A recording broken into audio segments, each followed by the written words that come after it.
في اماكن نادره في مصر عدد قليل قوي من الناس يعرف عنها. صورت قبل كده جزء كبير من الاماكن دي، وفي الفيديو ده هنشوف اماكن مختلفه. يلا بينا. أصفى مية في العالم، مواقع ضمن عجايب دنيا 7، أرض غنية، جزر نادرة، عالم تحت المية، وحفريات من بداية الزمن. أنا أحمد ضياء، وعندي مهمة أسافر العالم وأنقل لكم أحلى وأغرب التجارب، وأعرف هل أقدر أتقبل كل حاجة. أهلا بيكم في ضياء فيلمز. هنبدأ بمكان على جزيرة اسمها جوبل في وسط البحر الأحمر، من أجمل الشواطئ اللي شفتها. المية صافية ونقية لدرجة بتشوف الشعاب من فوق المية. جزيرة بتبقى ليك لوحدك، حرفيا مفيش اي حد في المكان غير ان المايه صافيه تماما والرمله بيضه. يعني تقريبا احلى شواطئ العالم اللي موجوده في مصر فعلا. جزيره جوبل في البحر الاحمر من اجمل الجزر اللي شفتها في حياتي، انقى واصفى ميه شفتها في مصر. طلعنا رحله بحريه مخصوص في اليخت ده علشان نزور الجزيره دي، واحده من اندر الاماكن اللي موجوده في مصر. مفيش ناس في الشط، نضيف جدا، مليانه مرجان وعمق الميه مش قوي، فبتقدر تعوم فيها وتشوف المرجان بدرجه نقاء عاليه.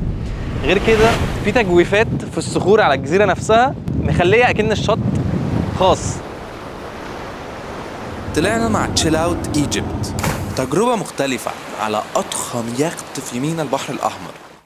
4 طوابق و16 غرفة، لفينا بيه 3 ليالي في البحر الأحمر.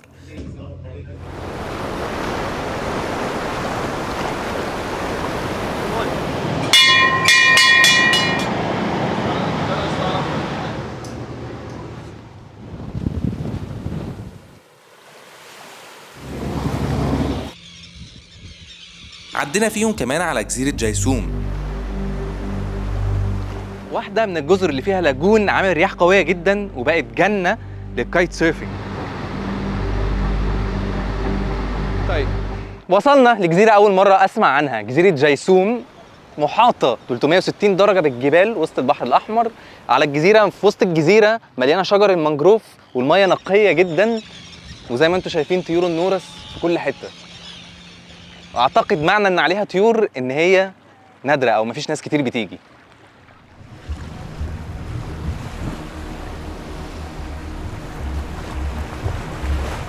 وشعب العرق اللي بتقدر تشوف فيها الدلافين. ونهينا الرحلة بسنوركل قدام جزيرة جفتون، تاني مكان على طريق الساحل قبل مرسى مطروح. شط على البحر المتوسط، مكان خالي من الناس، طبيعة بكر محدش يعرف عنها. مشينا في مدق وبعد كده ركننا العربيه وبنتمشى دلوقتي تقريبا 10 دقايق عشان نشوف واحد من اجمل الشواطئ في مصر. مكان مفيش اي حد يعرف عنه، مش هتلاقوا فيه ناس، احنا بس اللي موجودين. انت والطبيعة فقط. دخلنا بالعربية وتمشينا شوية، وصلنا لأجمل مكان تستمتع فيه بالمية. خليج صغير، مكان مش عميق وجميل للاستجمام، فيه هدوء وجمال رهيب. وصلنا لأزرق وأحلى شط في مصر، وكل ده من غير فلوس.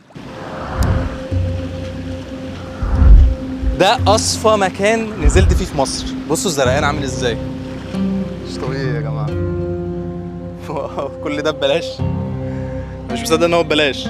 فرشنا الخيمة بتاعتنا ورا وجايبين شوية أكل، شوية فاكهة هنقعد ناكلها. بس بصوا صفاء المية، واو سبحان الله.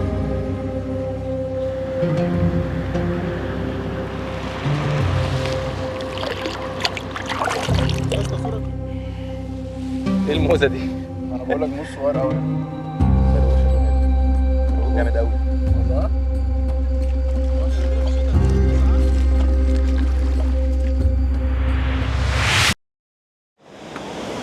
تاني مكان هو موقع أثري تاريخي في الإسكندرية.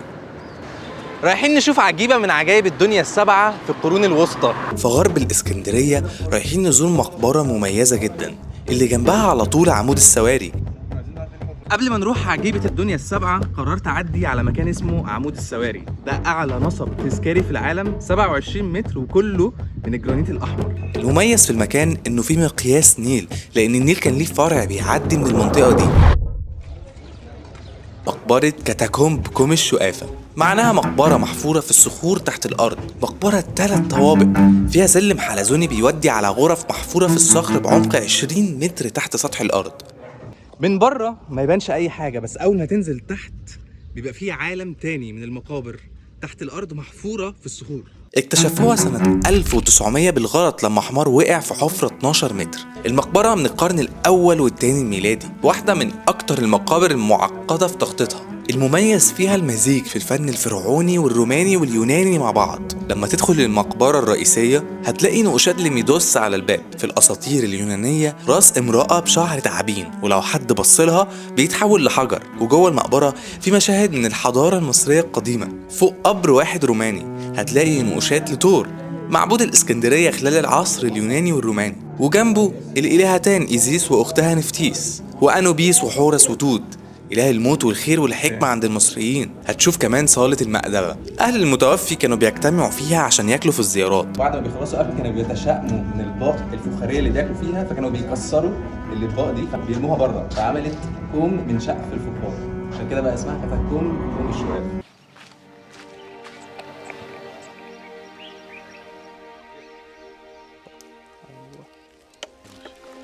المكانين اللي جايين موجودين في الفيوم. احنا دلوقتي في قرية تونس، هنبدأ بفطار وبعد كده هننطلق.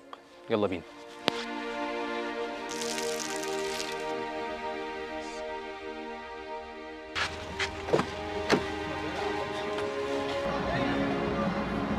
بعتبرها واحدة من أجمل المناظر في مصر، حقول عباد الشمس في الفيوم.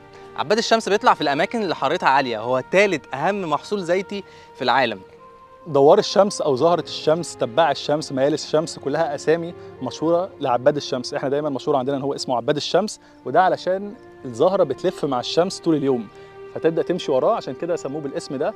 وعرفنا دلوقتي ان لما تبقى الدنيا حر قوي بيبدا الزهره تبص لتحت شويه، وبعدين قبل المغرب كده بشويه او بعد ما الجو يظبط تبدا تاني ترجع تبص لفوق. بيتعمل منه زيت الأكل واللب السوري. عباد الشمس او دوار الشمس فيه منه ذكر وانثى، زي ما ربنا خلق كل حاجه ذكر وانثى. الذكر ده بينتج الزيت، تمام، والانثى دي بتنتج اللبن. انا فارس علي، دليل صحراء بالفيوم. 150 كيلو من القاهرة هنزور مكان من أجمل الأماكن اللي موجودة في مصر، من أندر الأماكن اللي موجودة في مصر. يلا بينا. خش يا ابني.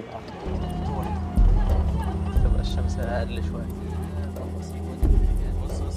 150 كيلو من القاهرة في محمية وادي الحيتان، حفريات من الأقدم في العالم، حفريات لأقدم مخلوق على وجه الأرض.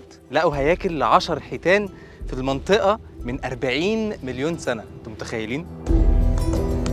اي حد يقول لك الاهرامات اقدم حاجه موجوده في مصر او حتى في العالم، لا، وادي الحيتان اقدم. وادي الحيتان بقاله 40 مليون سنه. كانت محيط كبير جدا بيغطي شمال افريقيا كلها. في 2005 اتصنفت كمنطقة تراث عالمي من اليونسكو، لأنه من أكتر الأماكن اللي فيها حفريات تميزاً في العالم. وهو من أكتر الأماكن تميزاً في العالم لأنه بيوريك مراحل تطور الحيتان، وإن هي كانت بتتكيف بره وجوه المية.